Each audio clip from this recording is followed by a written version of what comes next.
Good evening and welcome to a community conversation on democracy.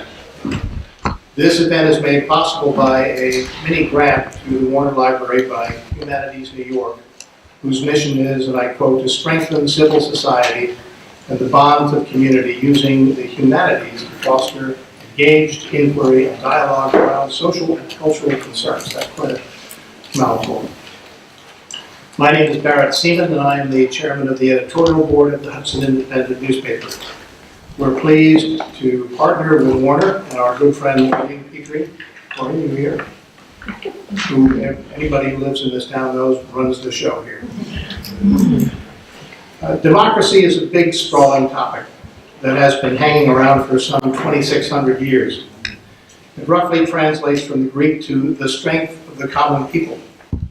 But how and whether a society embraces it and is committed to it is a question with many, many subsets, only some of which our panel will be able to touch upon tonight. There are different versions of democracy. Ours is a representative democracy, what we call a republic. At the conclusion of the Constitutional Convention in 1787, as Benjamin Franklin was leaving, a woman called out to him and said, "Well, doctor, what have you got for us, a republic or a monarchy?" To which Franklin replied, "A republic, if you can keep it." Can we keep it? How do we keep it? Are there other systems that might be better today? In 1947, Winston Churchill quipped, it has been said that democracy is the worst form of government, except all those other forms that we've tried from time to time. The British have a parliamentary government, a constitutional monarchy, as do several other European states. There are social democracies, notably in the Scandinavian countries. Israel has a parliamentary democracy, but it also calls itself a Jewish state. Are the two compatible? Iran's government has the surface trappings of a parliamentary democracy, but under the control of an Islamic theocracy. There are sham democracies like China's one-party, i.e. communist system. That's true of North Korea, the so-called People's Democratic Republic. The Russian Duma is pretty much a rubber stamp for Vladimir Putin, who controls the body through intimidation, blackmail, cronyism, occasionally murder. Then there's Venezuela. I don't know what we do with that these days. There are many questions that arise when we examine democracy. What are the essentials that make it work? Voter education and participation, how important are they? A free press, what role does that play? Economic freedom. Is democracy compatible with socialism? Is it inextricably limited or linked to capitalism? What are its great threats today? Tribalism, political polarization, voter manipulation, misinformation, like fake news, gerrymandering, voter suppression. These are all issues, and I hope we're going to touch upon them tonight. Our panelists are going to touch on these, at least some of these, but I'm going to leave it to them to speak for themselves. But I would like to introduce them. To my immediate left is Rick Rose, who is Tarrytown's historian and past president of the Historical Society. He has taught in both high school and college over 45 years and continues to teach in the collegium program of Westchester Community College. He has degrees from the University of Buffalo and the University of Maryland. Next down the line is Richard Hoffman, who has taught American history, government, and economics at Dobbs Ferry High School for 27 years. Some 2,000 Dobbs Ferry students have taken his classes. He also runs the school's voter registration drive and is coordinator of the senior internship program. He holds an AB degree from Harvard and a master's from Indiana University. Matthew Ives, on the far left there, has taught European and world history at the master's school for 22 years. He was head of the upper school for 5 years as well. He has his undergraduate degree from Catholic University of America in Washington and a master's in history from the University of Maryland. Going over on this side, Christopher Loomis teaches U.S. and world history courses in the upper schools to the upper school students at Hackley. Chris earned his BA in history from Harvard, where he earned a Thomas T. Hoops Prize for the strength of his undergraduate thesis. He earned his MA from the University of Virginia and continued his work on his dissertation. or still continue to do your work on reen. As a graduate student at UVA, he served as a teaching assistant for classes including American history.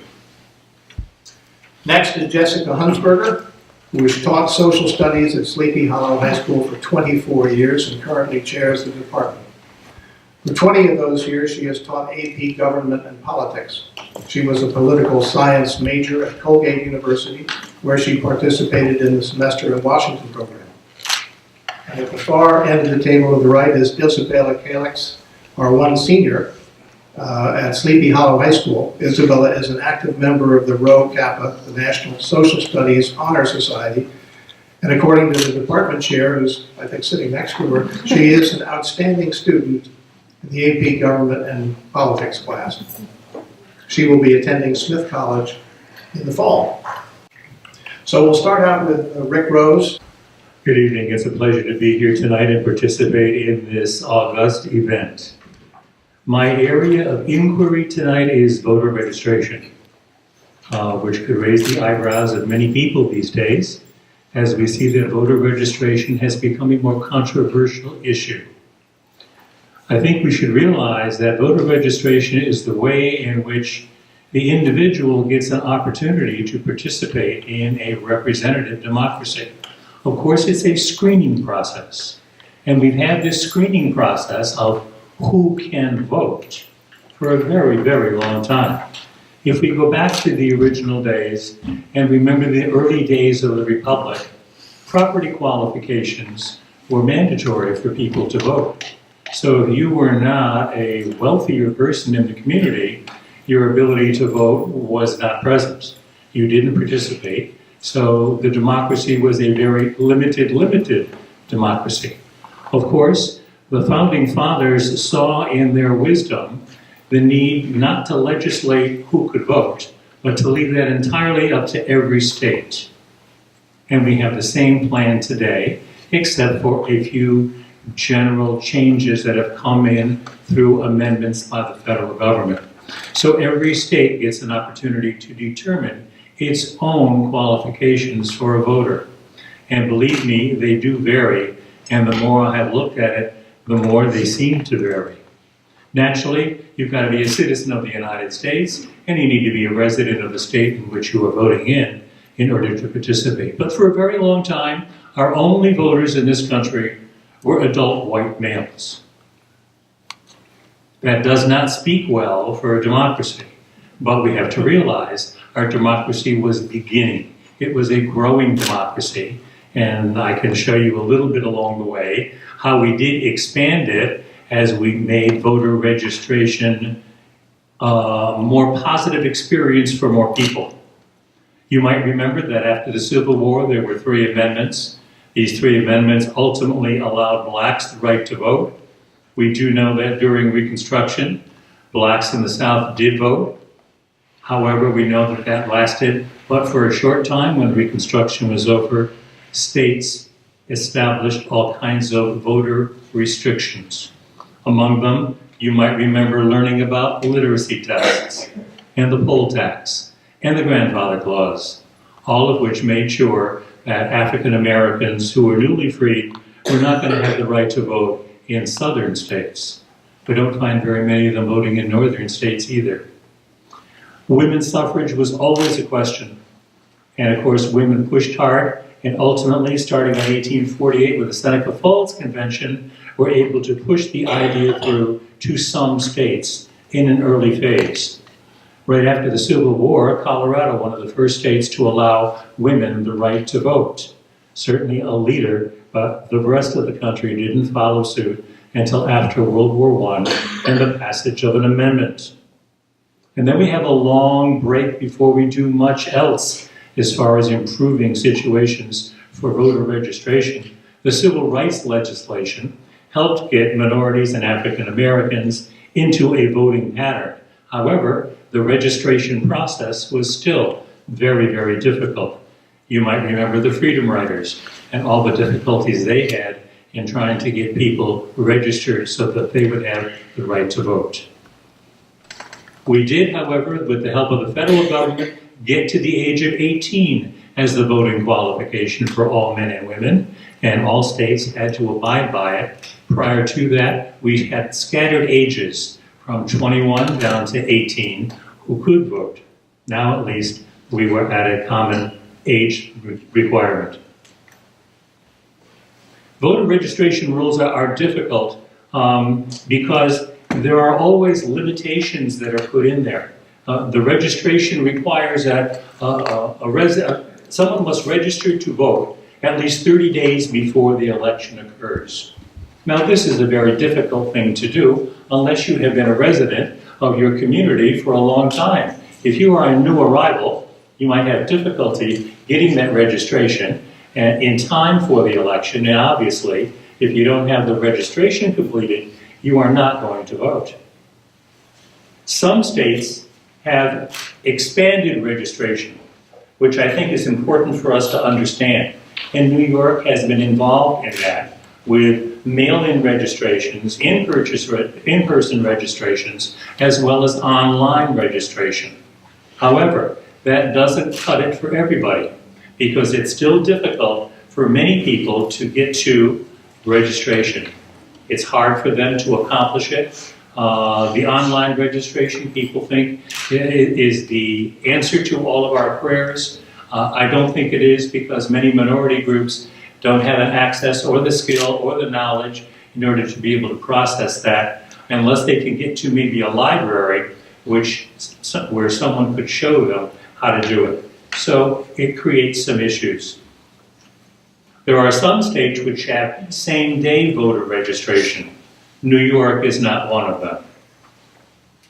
We can register prior to, you need to register 30 days beforehand if you want to be able to participate in the election in New York. Some states also have pre-registration.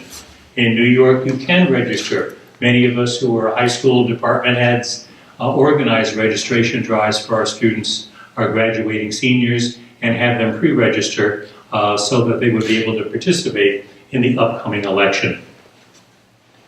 The registration has many issues that we ought to mention at least a few. One is the identification process. In many states, you need a photo ID in order to register to vote. In some states, you also need to produce that same photo ID in order to vote when you appear at the polls. That is not true in New York. You don't have to prove who you are. You just have to show that you are registered and they find your name. However, the photo ID is another difficulty for people who live in poor communities because many of them do not drive cars. Driver registration offices are not usually located in those neighborhoods, and so it's oftentimes difficult for them to get it. And of course, the new ID, the new driver license IDs, you can't tamper with. They're tamper-proof, and those are the only ones that people are accepting. So it creates some frustrations. We still have problems with our registration in America, and we raise issues on how should we resolve them. One problem of voter registration involves felons. Should a convicted felon have his voting rights restored? Should he be able to register while he's in prison? When he returns into the main society, should he be able to register then? Some states are allowing all of that to happen. New York is not one of those states. So voter registration continues to be a problem in our country. It keeps us from becoming the complete democracy that we could be. And hopefully we will have some changes that will be occurring. Albany has already initiated some legislation and we have some movement forward. And that's a good sign for New York. Thank you. Pass that down. Good evening. I'd like you all to imagine that it's a Saturday night and you're out at your favorite restaurant having a nice dinner, and the waiter approaches your table, hands you a menu, and says, the people over at table 6 are going to be choosing 2 dishes from this menu, and you are limited to those two. You can only order those two dishes, and they're not picking up the check, you are. And I imagine that most of us would not find that to be a particularly optimal way to spend a Saturday night, especially if it's your favorite restaurant and you know what you want. That analogy is how the system for nominating candidates for president, I think, looks to many Americans. And I have a few statistics, most courtesy of the Pew Research Foundation, which does extensive polling on matters related to American elections. 3 out of 4 eligible voters did not participate in the nominating process in 2016. That is 3 out of 4, well, really it's 29 out of 40 if you want to be mathematically precise. 3 out of 4 did not participate in the process of choosing who either the Democratic or Republican candidate for president would be. And what's most notable, I think, and what's astonishing about this number is that this is actually the second highest level of participation in the nomination process since Pew started measuring this in 1980.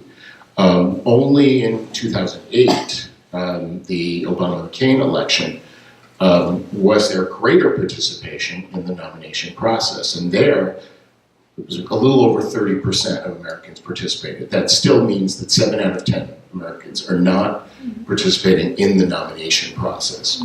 And I think there's lots of intelligent conjecture and overlapping reasons for why that might be. I think we can make many educated guesses. Many people are simply not familiar with the process. Many people don't identify with either of the 2 major political parties. I think about a third of Americans today define themselves as independent. Some people live in a state where the participation in the process comes at the very end of that process, and therefore they may feel, why bother? It's already a foreordained conclusion. And we see how more and more states are front-loading their primaries and trying to leapfrog over one another. California, I believe, this year is going to be holding a primary in either late February or early March. They used to be in June. It may be that some people think of the process as being rigged, so why bother? 32% of Democrats and 45% of Republicans in 2016 said that they had a lack of confidence in the primary system or the way we do things as being the most effective way to choose a candidate. And I think there's also there's a disconnect between the lever that you pull. Well, we don't pull levers anymore, but the circle you bubble in.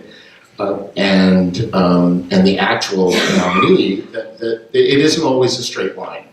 And I think a lot of people don't understand the process or see the process. And so even if it isn't rigged, it's certainly easy to think that it is.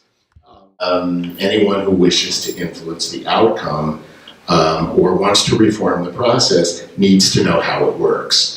And as a high school teacher, I see this as a major teaching priority for my students, particularly with the 2020 election coming up. Starting in February of 2020 and going through June, all 50 states, plus the District of Columbia, plus 5 overseas territories, plus a group of Americans living overseas called Democrats Abroad. All of those entities will conduct some sort of nominating event during that time period. And if you do the math, for some reason there's no comparable Republicans Abroad group, but that works out to 113 different nominating events that will take place between February and June of next year. And it's actually a little bit more than that because, believe it or not, some states do it more than once. Iowa has a multi-stage process. Alaska has a multi-stage process. And so, you know, you're close to 120 different events. Now, each individual can only participate in one of those events. But what they all have in common is they're designed to choose people we call delegates who will go to one of the major party nominating conventions in the summer, and they will then, at those conventions, choose the nominee of the party. And leapfrogging on, or picking up on the voter registration issue, every state has different rules. Some states, and the whole system, by the way, is not constitutionally mandated. There's nothing in the Constitution about the process for nominating the president. There's nothing in the Constitution about political parties. There's even very little in federal law about it other than campaign finance law. The process has evolved into kind of a Rube Goldberg operation, for those of you who know that reference. That is a mixture of state law and political party rules. And as a result, you have some states in which you can only vote in the primary election if you are a member of a political party. If you registered in New York, you can't vote in the Democratic primary if you're not registered as a Democrat. You can't vote in the Republican primary if you're not registered as a Republican. And one of the things I tell my students is you can choose to identify as independent, but registering as an independent removes you from that process, the way it happens. And New York makes it even more complicated because there actually is a political party in New York called the Independence Party, which is not the same as being an independent. That's something that sometimes confuses students when they check the party affiliation box. New York does it one way, other states do it similarly, but then there are other states that say, no, you can decide on the day of the election which party primary you want to vote in. There are even a few states where one party says you can do that, but the other party says, no, you're not welcome unless you're one of us. The whole primary elections, primary election is simply a, drop by, vote, and leave type of election, or mail it in. 9 states still hold caucuses, which are a 19th century innovation, or maybe earlier, in which people actually gather in rooms like this, and they vote what's called viva voce, in front of everyone.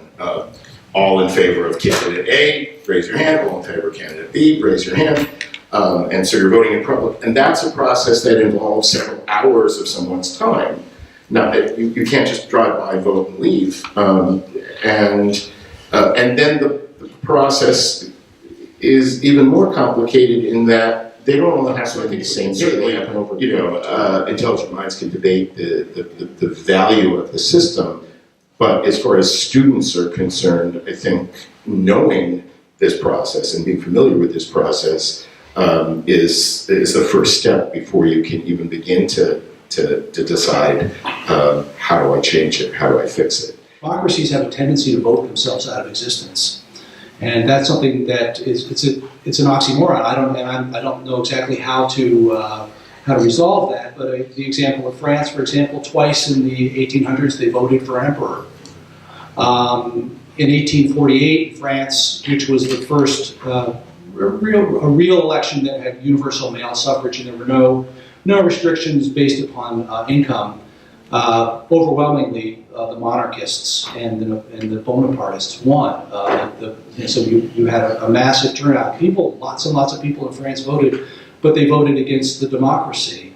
And that led to a situation where the people on the left, the people who saw themselves as supporters of the Republic, found themselves very confused because they were strong supporters of democracy, but they were really upset with the voters themselves. And Karl Marx famously, in response to that, election called the voters in France sacks of potatoes. And I think we see that today too. I think that on the left in particular right now, there's frustration with American voters. There was a book a number of years ago out called What's the Matter with Kansas? And the premise was, okay, the voters are just stupid. They're voting against their own interest. And I don't know, I'm not really, maybe we can talk about how to reconcile that.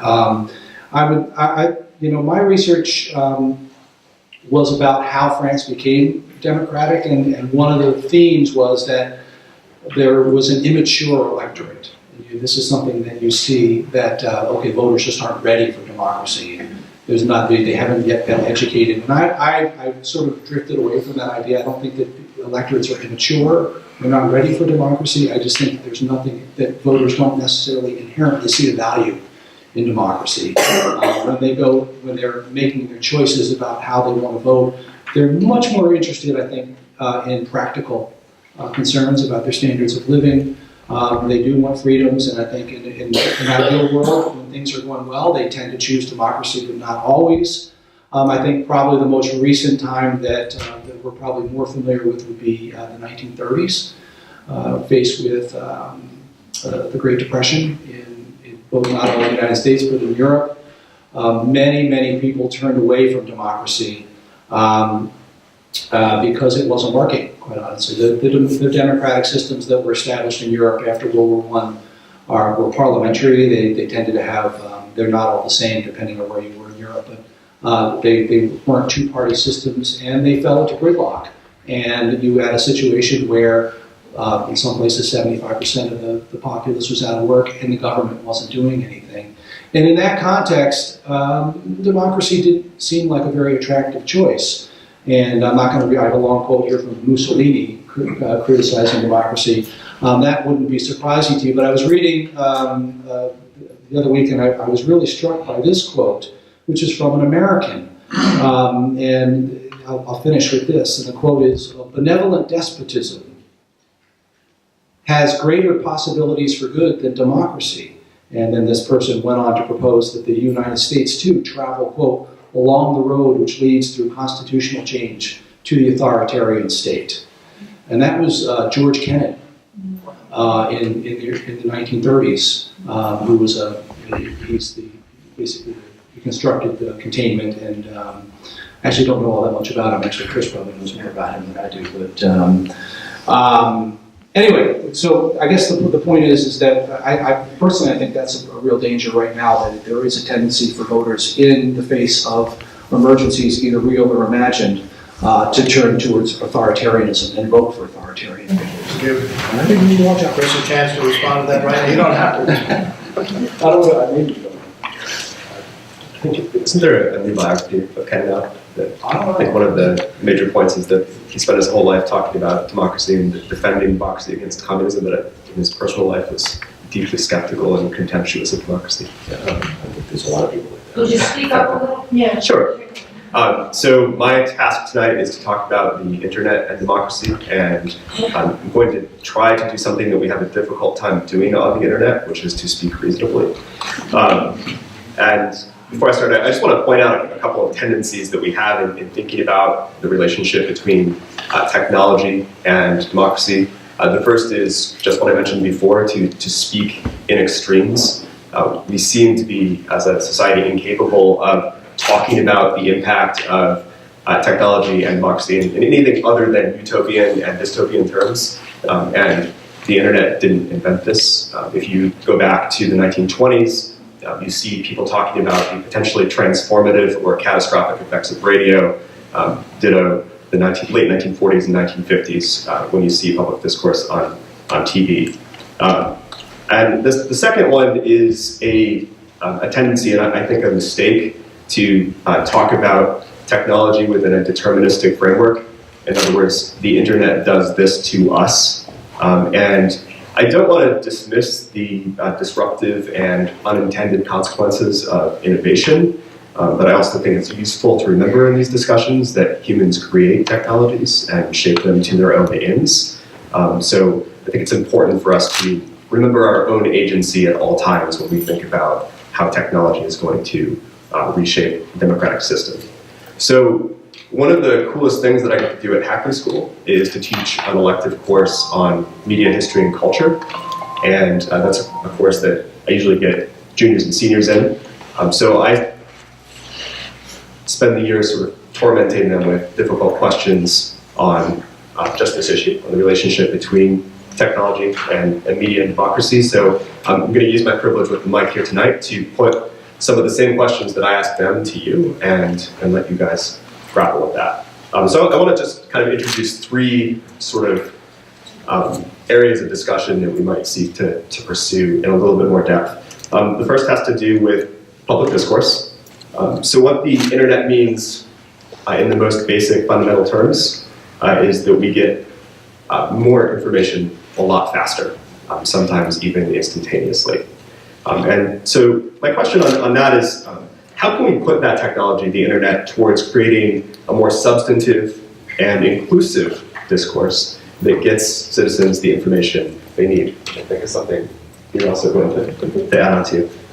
And I like to, when I torment my students, some of us call it teaching, I like to sort of get them to think about this as sort of two sides of a coin. So to start with the sort of catastrophic side of that, what we've seen with the internet is its role in accelerating the decline of traditional journalistic institutions, even the Gray Lady down in Midtown Manhattan. We've seen the rise of extremism in discourse in sort of dark shadows or dark corners of the internet. And on the other side, we've seen the rise of citizen journalism and sort of an expansion in the range of discourse that often historically did not get covered in traditional print newspapers or even on TV. And we've also seen, along with that, the empowerment of new communities. I think it's difficult to imagine something like Me Too without social media. And also avenues for dissent opening up. And I think this is especially important when we look outside the American perspective and think about events like the Arab Spring.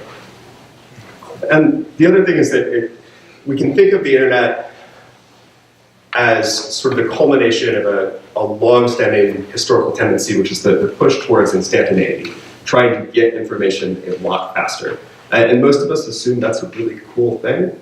And I tend to take a much more cautious view of that. I think my wife and I just spent a week in New Zealand, and I think the tragedy and horror of Christchurch should be a cautionary tale as we think about the virtues and costs of live information. The second thing I want us to think about is community and how the internet can reshape that. So how can we use the internet to create a stronger sense of community? And so when I think about community, I think of it as kind of the glue that holds us together. And I think the internet provides, at least potentially, a couple things that are necessary to that. One is space to debate and the opportunity to talk to one another. And again, when I talk to my students, I like to get them to think about some competing values there. So on one hand, we have this question of civility. When we're in a public space and we're speaking to each other, it turns out it's more productive when we're nice to one another. So this seems to be very challenging when we get to the internet.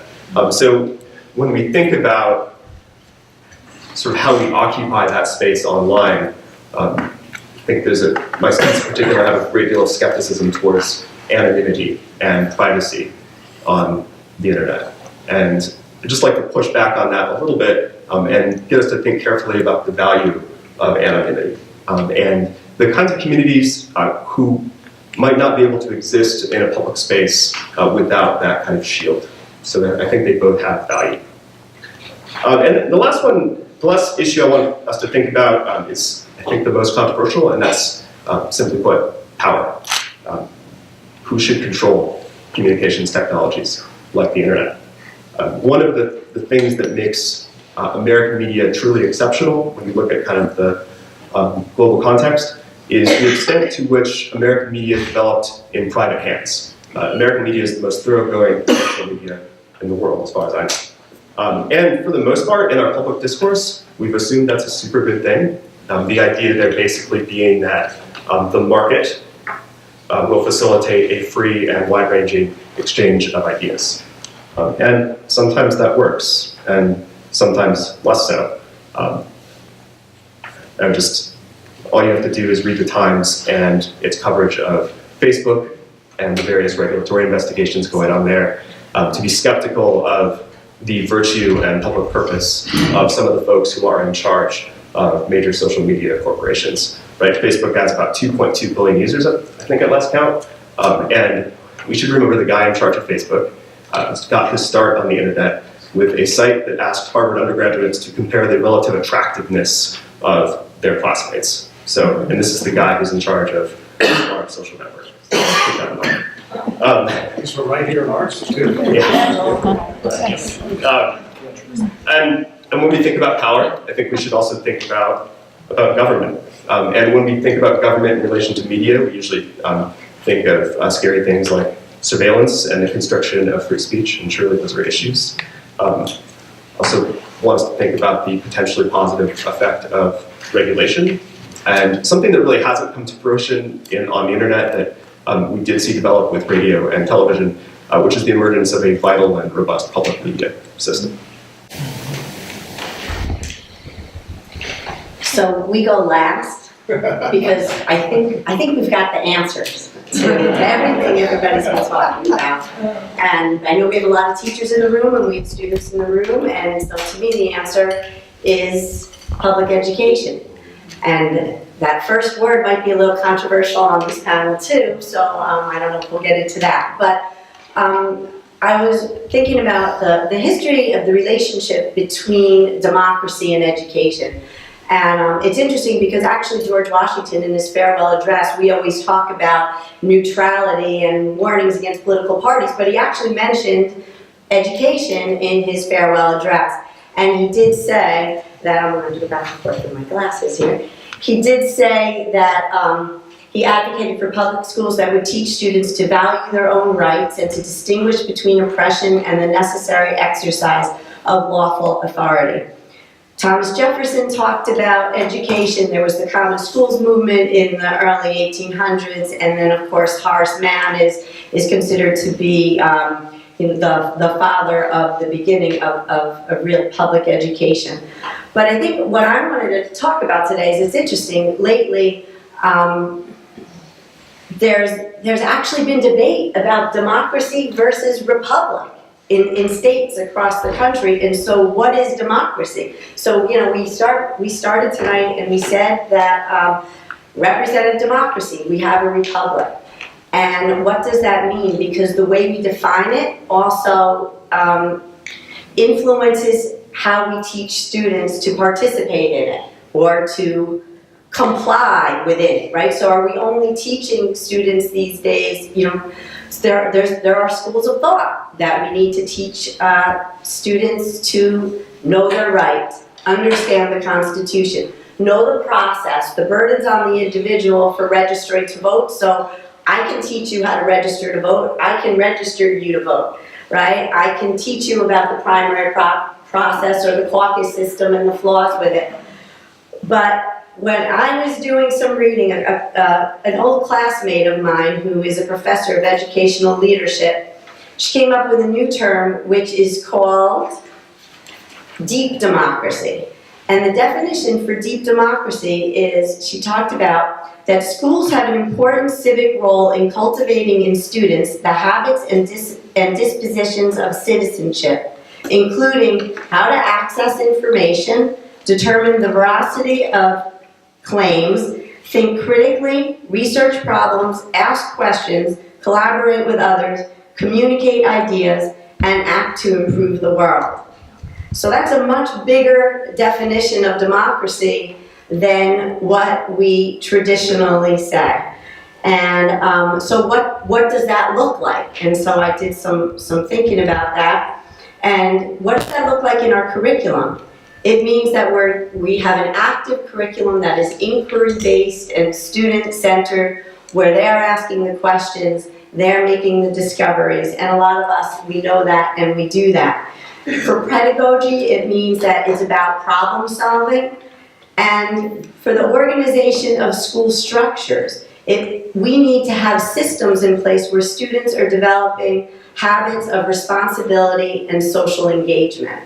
So I think that's the key. I'm at Sleepy Hollow where we have clubs and we have our Great Honor Society that's here tonight, and we teach students how to be leaders, and we challenge them to want to ask the questions. We challenge them to look at social media and the internet and question those sources and where those things are coming from. And I think that that's the way that we will revitalize. And of course, we're always waiting for the youth, the 18 to 29-year-olds, to be the turnout change. And they really are the ones that when they really come out and vote the way they should be, we can see some of those changes. And in recent elections, I think we have seen more of that. So what it's not, I shouldn't have put this as my last thing, but what it's not is it's not about standardized testing. And that's the interesting part of the role that government has played, and finally Cuomo made a change in his budget, right, and he decoupled standardized testing from teacher evaluations. It was kind of, it was done when he did it, it was a big thing, and when he undid it, it was a very quiet thing because it was a big mistake. But testing started when I was studying this, and I have to say I was a poli-sci major who, after being in DC, decided to go into education, thinking that that was the way to revitalize democracy. And I wish Tom Avenanti was here tonight, because, and you can tell him it was Jacobs that I said this, but it's frustrating working in government. So I felt a lot more energized being able to empower and make change through the public school system. So the first thing I studied was The Nation at Risk in 1986, was when the national government was saying, wow, our schools are in trouble and what do we do? Well, what did they focus on? They brought us to this idea of testing, and it's about math, and it's about science, and that brought us to NCLB and Race to the Top, where there's a lot of standardized testing. And what has that done? It's taken the focus and the resources away from civics, from citizenship, from social studies, from studying the world and global understandings. So that's where the concern is for me today, but this is what, the mission has been for all of these years. I think the one thing that has stayed constant is the need for education, and that has always been there. And I actually have a statistic that from the United Nations Educational, Scientific, and Cultural Organization that states that 1 in every 5 children, adolescents, and youth are out of school. And I think that brings context to the fact that in the U.S. has always put education and always guaranteed it, regardless of race and ethnicity.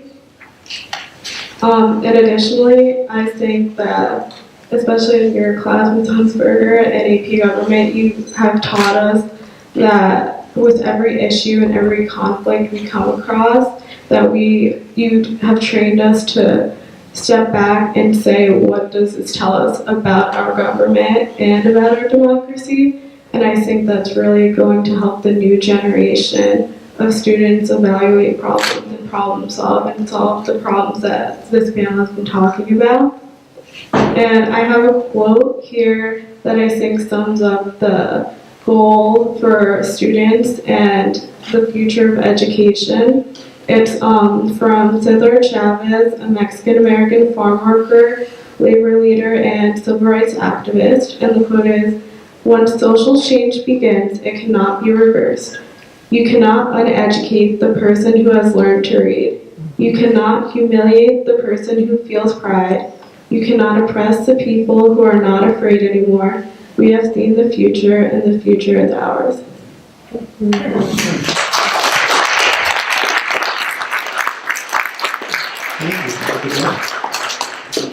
I thought it might be a good exercise, now that we've gone through this, is for each of us here on the panel, and then maybe in the audience itself, to concentrate on one particular thing that you would fix if you have the opportunity.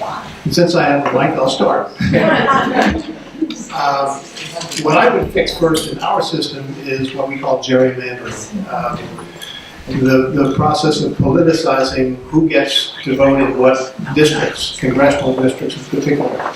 And it's been politicized for a long time, and there were people who will defend it as legitimately a political exercise. That is, the ruling party in a state gets to decide what the shape of the districts is and who is in it. What has happened, though, in my view, is a complete distortion of the democratic process by creating these artificial districts, some of which look like long filigree snakes, other things. Here in New York, we have one district that goes across the Throgs Neck Bridge from Queens into the Bronx. I personally believe that what we ought to have is a system where we have non-political decisions based on population basis and let the chips fall where they may in terms of whether they're Democrats, Republicans, Independents in those particular districts. But I think you're likely to get away from, or at least minimize the amount of totally partisan districting where, take the case of North Carolina, where you have a vast majority of people who voted one way, and yet the representation of the state and the state legislature is completely lopsided the other, almost exclusively because of gerrymandering. So that's my fix, but we can, yes you may. I have to pass it to him. What he, I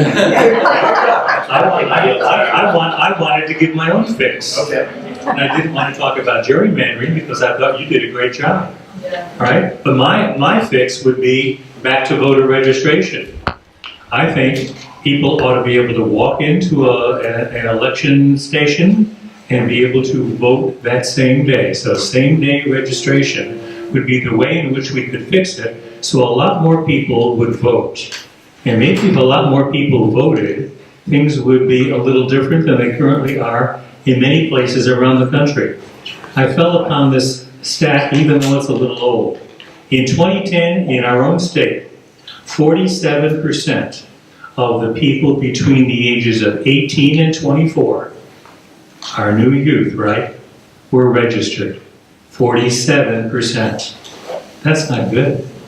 They're not registered, they're not voting. So over half of the people in that age group didn't even bother to register or found registration too difficult. So same day registration, I'm for it.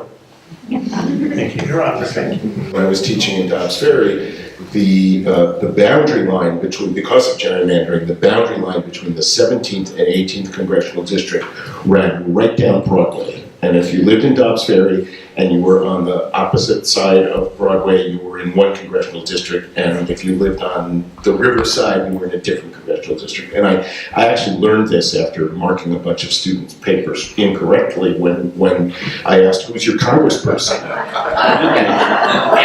And they said, my congressperson's Elliot Engel. My parents voted for Elliot Engel. I said, no, it's not. It's Neil Lowe. And then I went and actually looked up the district map, and I saw right smack down Broadway.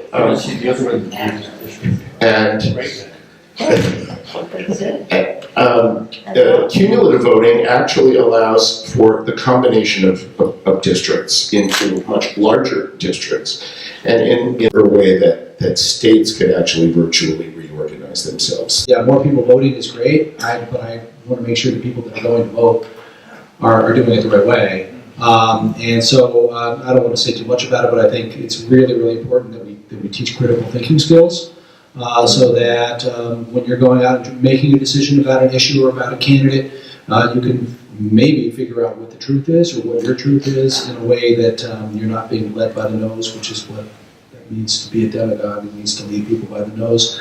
And so you're less likely to fall victim to that. And I think talking about the internet and civil discourse, I think we need to model civil discourse in our classrooms and not be afraid of talking about tough issues, because one of the things that's a challenge for me as a teacher is the sort of feeling that I need to not let my feelings be known, and that maybe there are certain topics that we need to shy away from in class because we worry about kids being offended.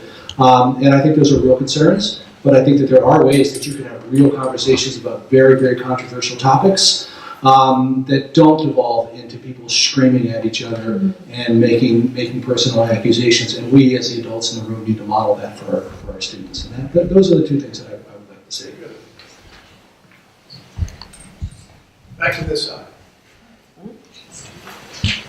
So I think if I could wave a wand and fix something about democracy, I think I would reverse the Supreme Court's decision in Shelby versus Holder. The decision during the Obama administration, which vacated the key enforcement sections of the Voting Rights Act of 1965, which was designed to secure the promise of the 15th Amendment and guarantee African Americans the right to vote. First of all, I just think that decision is a poor reading of history and a poor reading of the Constitution. The first clause of the 15th Amendment says that the right to vote shall not be reserved on the basis of race or condition of previous servitude. And the second clause, which I think the Supreme Court forgot to read, was that Congress shall be empowered to enforce that provision with appropriate legislation, which I happen to think the Voting Rights Act was. We've spent a lot of time and money investigating allegations of voter fraud in my lifetime, and for all of those resources we've spent, we've found precious little evidence of it. So the solutions, so to speak, aimed at curbing voter fraud are in fact solutions in search of a problem. And I think in that sense it's appropriate simply to call them racist. And I think this is important for a couple of reasons. The first is simply that we should all be concerned about the fundamental political rights and liberties of all of our citizens. I think that's essential to a healthy, functioning democracy, and to, frankly, securing the legacy of the civil rights movement and the Civil War. The second piece has to do with what it takes to kind of sustain a healthy, functioning democracy. You need to have free and fair elections, and you need to have both the winners and the losers in those elections accept the legitimacy of those outcomes. So, for example, I don't know if Stacey Abrams would have won the governorship of Georgia in the last election cycle had all of the people in Georgia who had the right to vote been allowed to vote. What I don't believe is that Brian Kemp is a legitimate governor of Georgia because of the tactics that he used in trying to disfranchise voters in that state. And I speak as someone who used to live in Georgia and voted there. So I think that this is not just about African American political rights. I think this is about the broader health of our democracy as a whole.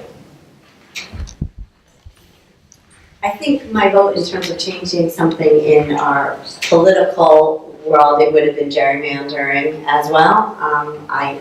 And the Supreme Court has an opportunity to make a decision there, and they're afraid to do that, and so that's an interesting one. But then I think I still go back to public education, and I think that we need to fund pre-K before we fund college, to be honest with you, because those of us who have been in the classroom for a long time, we know that these gaps that exist happen way before high school, and so funding pre-K and valuing teachers and education so that we can get those who are really the best and the brightest and the most motivated would be an excellent start. If I could fix one issue, I would also say education. My mom is actually a teacher and she works in Yonkers, and I see that if they did have more funding, how much more they could do. So that's definitely something I would fix, sure. Okay. I think this would be a good time to open it up to questions from you folks out there. We're running a little late on time. We have a microphone up here. How many of the times you've gone to the poll and you've had Hobson's choice rather than the choice you wanted? Do we have the candidates that we want? And I'm going to be with the Chinese at the moment. I think the main problem in this country is that we, the public, accept corruption, not just of government, but of all commerce. And in doing so, we will accept whatever. And if we don't clean up what we think is wrong in the very basics of our society, then we can't expect the government to be functioning to the standards we would like. Thank you. Simple question, what, for several of you to answer about abolishing the Electoral College, what your opinion is. I think there are some very clear and obvious reasons why the Electoral College has failed us in two of the past 5 elections. The popular vote winner has lost the election. I've always taught my students to look at both sides of this issue. There are certainly advantages to the Electoral College. It forces and encourages candidates to campaign in places they would never ever go. If we had a pure popular vote election, if you were running for president, you would dump all your money on campaigns you'd buy all the television time in New York, LA, Chicago, Houston, Miami, and you would never ever be in Wyoming or Iowa or any of those other Kansas. The problem, I think, with the way the Electoral College has and again, it's evolved. It doesn't work the way it was originally intended to work, and it's been just growing. Little pieces keep getting added on over time, and so it doesn't treat all states fairly. And I don't know how to do that. I don't. Until very recently, I thought maybe there was some way to modify the Electoral College to make it work, but I think maybe its time has gone, and we need to reevaluate. With the Electoral College has been working for 250 years, and it gives the people, rural America, a chance to vote, whereas the large cities would dominate the voting process, and the people out in Kansas would have no say. But anyway, my real beef tonight is with Mr. Rose, with his voting. I think that an American citizen has the right to vote. And I think that only an American citizen has the right to vote. I don't believe illegal immigrants have the right to vote. And they've been encouraged to vote by politicians. You only have to look at the last election. And as far as voter ID, you can't go to the bank today and cash a $100 bill unless you prove who you are. I think there should be voter ID. He or she has to be an American citizen, has to be of a certain age, and so on and so forth. Otherwise, I think the thing is going to collapse. It's almost to the point where I think we need to drill a hole in the middle of these politicians, fill it up and start over again. That's how bad I think it's done. And I think also, which you didn't hit upon, is term limits. The president is only good for 8 years. You get a guy elected to the Congress or Senate for 30 years, he owns that seat, basically. So we should have term limits, which they will never do. But that's what should be done. And I think all the problems that you mentioned are correct. And all the problems were created by elected officials, not the average Joe. Thank you. I not mean to have you think that I thought anybody other than an American citizen or a resident of the state in which they were voting had the right to vote. That's not what you said. When I said it should be, registration should be open on election day, or registration on demand, it would be for those people who have fulfilled that requirement. It would not be for any Joe off the street. It would not be for any illegal person. It would not be for anyone who would not normally have fulfilled the basic things. The whole idea was to increase the opportunity to register and therefore increase the opportunity for more people to vote. The people who get shunned by the restrictions we currently have are largely people who live in minority neighborhoods. And that would make our country more democratic than it is if the voter participation increased. What do we get on an election year? if we get 55% of the registered voters out, we think we've hit the jackpot. In India, they're going to have over 90% of their people will vote in the current election, which will take them 45 days to conduct, because there are over 900 million people who are going to be voting.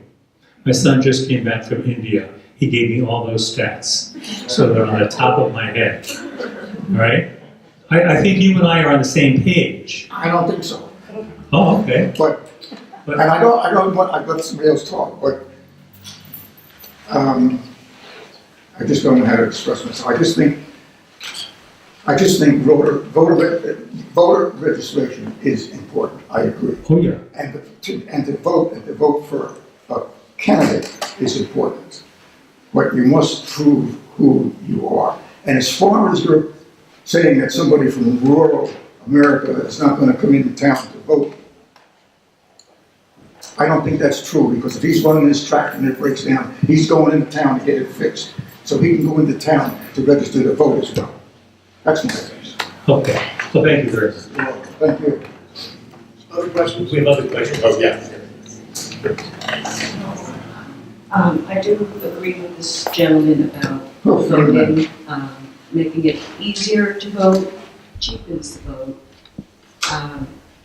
A citizen has the responsibility to avail themselves of voting and making themselves qualified to vote by having ID, registering, and becoming informed candidates. It would be too easy for fraud to occur, which we know it does. It's not always caught, but it does occur. And making it easier for that to happen disenfranchises the citizens. And the Electoral College, now, if that were eliminated, we would no longer be a republic.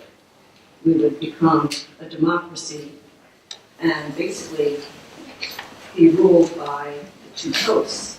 Do you think there is any value in starting political education at a younger age, as opposed to, personally, I have not had any education in politics other than history, and I will not have any education in that front until next year, which will be when I turn 18 and I'm allowed to vote. So do you think there is any value in starting younger?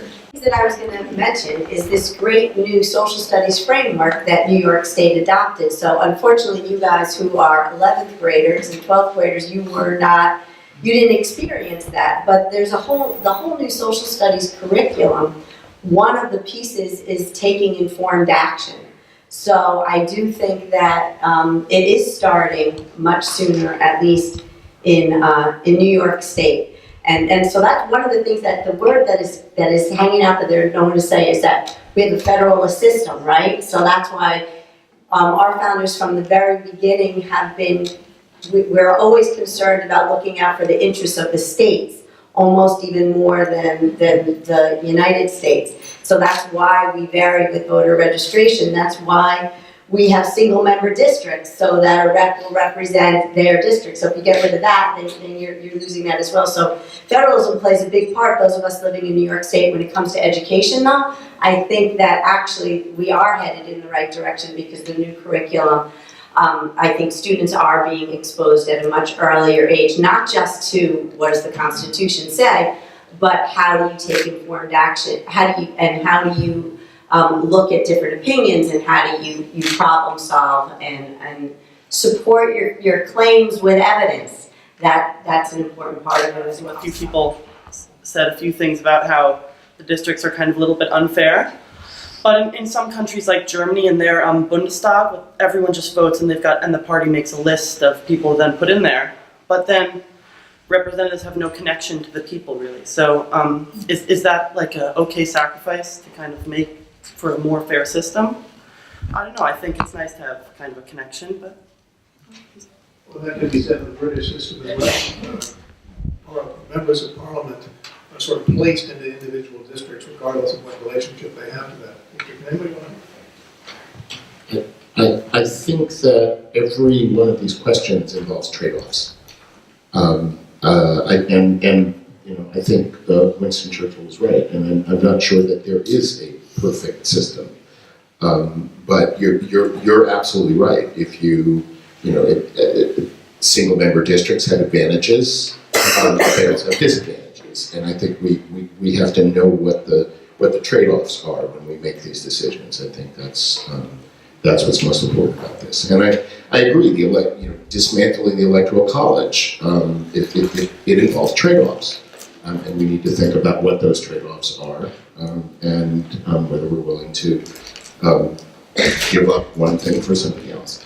Patrick Monroe, Sleepy Hollow. In 1996, General Motors knocked down the last building that they owned on that huge swath of land in Sleepy Hollow. It's one of the biggest opportunities to expand either Tarrytown or Sleepy Hollow in my lifetime, and I've lived here all my life. So my question is, to the high school students who are here, I'm delighted to see you guys, and your teachers, how important is it for students, young people, to be actively involved in planning the development, the extension of the village they live in? Because in 1996, it started. Here we are, 2019, and they're laying roads down there. How involved? Have Hackley students been involved? Have Sleepy Hollow students been involved in talking about how a community ought to develop 88 acres on its waterfront? If you don't involve the young in this, the future belongs not to them. We did it with our seniors in looking at the comprehensive plan. So they actually did do that, and it was real exciting.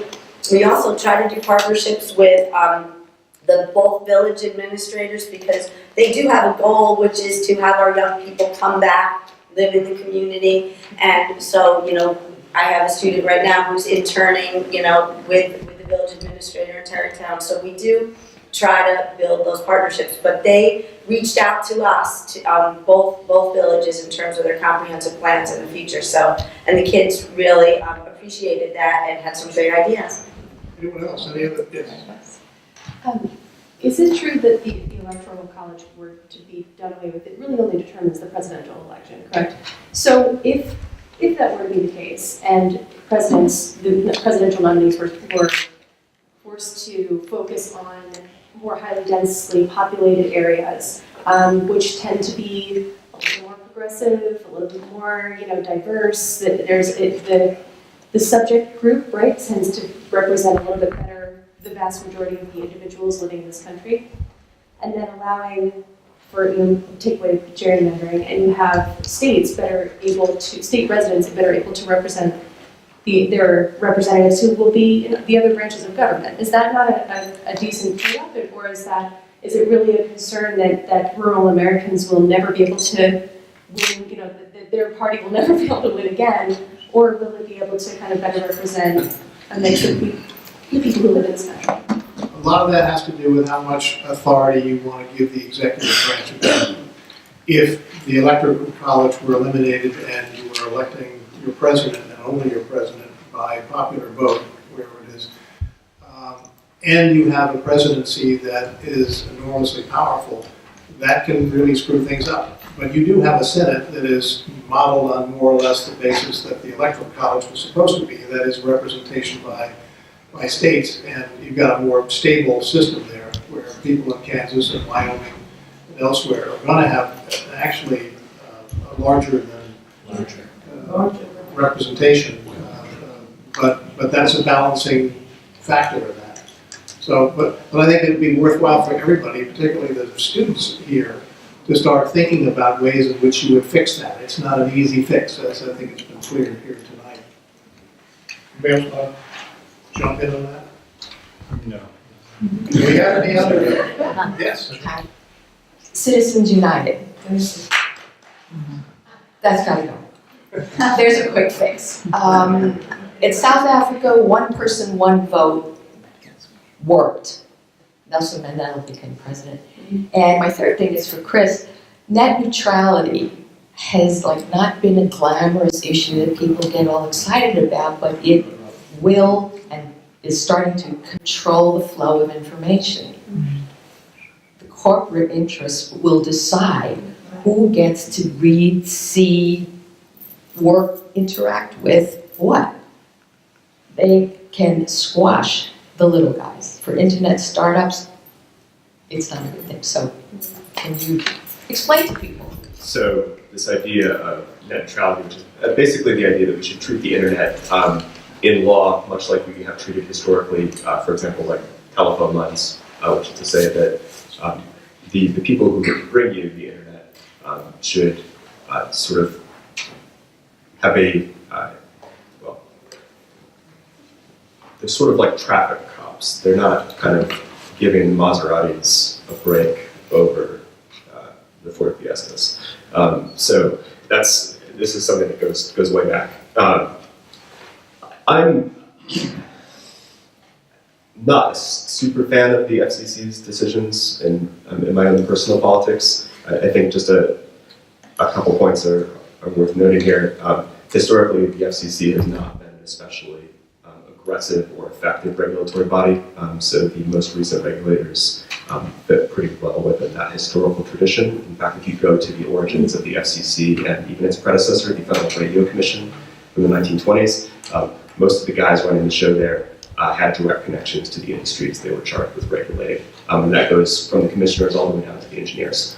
So this tradition of the FCC being, pardon the expression, in bed with big business is pretty much par for the course, which doesn't make me a super fan of it. But I also would be pretty skeptical of kind of catastrophizing net neutrality in terms of using that as a weapon, or Verizon or Optimum, you kind of weaponizing that to discriminate, say, between like liberal or conservative press sources. I think that could happen, yes, and we should be skeptical and on guard about that. But that's pretty. I see that as being at the extreme of a much longer historical process. So I suppose my answer is I'm not a fan, but I also don't lose a lot of sleep about it, only because, again, this idea of communications technologies sort of being left to private development for better and for worse.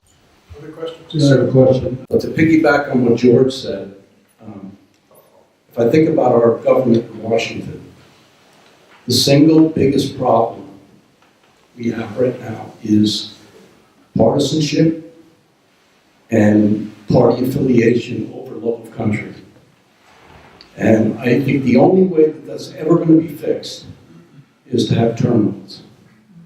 If the presidency of this country is limited to 2 terms, then that should hold true for senator, representative, county executive, town executive, village mayors, everywhere in this land. You get 2 terms to do the best you can. And at the end of that, you go back to your regular job like everybody else, and you make money like everybody else, and give someone else a chance. Because then there'll be more of an incentive for people to get something done quickly in their 2 terms, instead of someone being a state senator for 40 years and worry about their party's agenda rather than what's good for the country.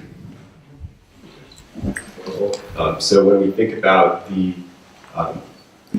sort of greatest turnout for American democracy in our nation's history, it was also, that correlates pretty strongly with periods of intense partisanship. So if we look back to the 19th century, when Democrats are going up against the Whigs, or in the Gilded Age when you have Republicans versus Democrats, you see just rates of voter turnout that would make registrars salivate today.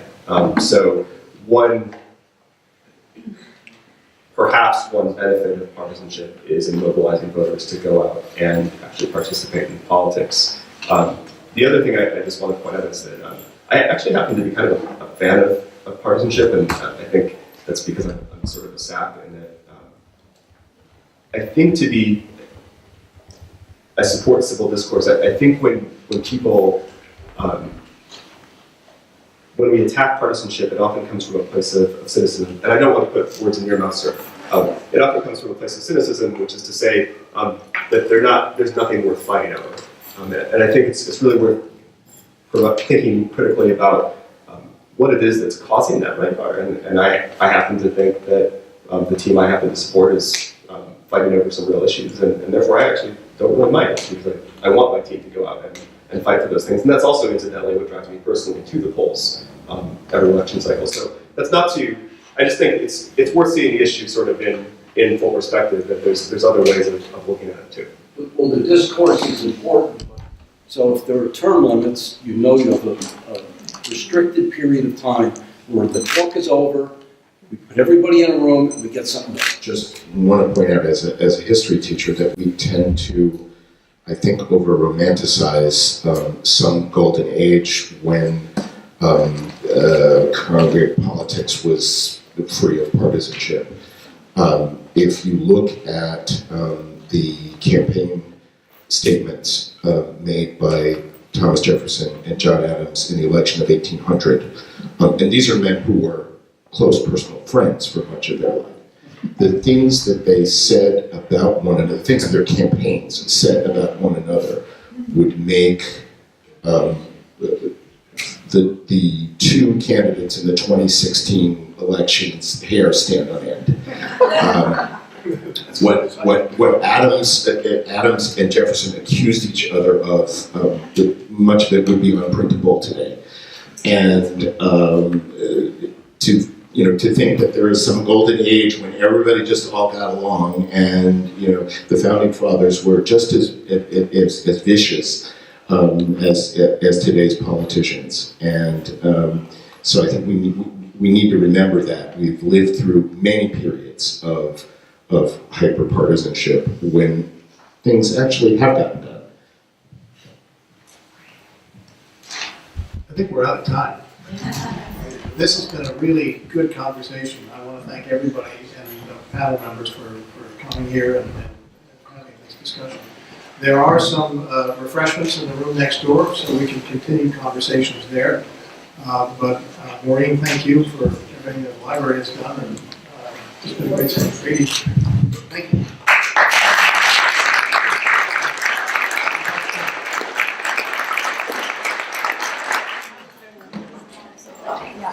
I would like to say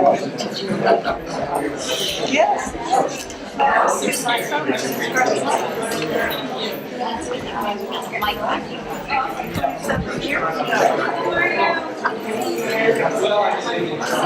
Want to take it? Where do you want to go?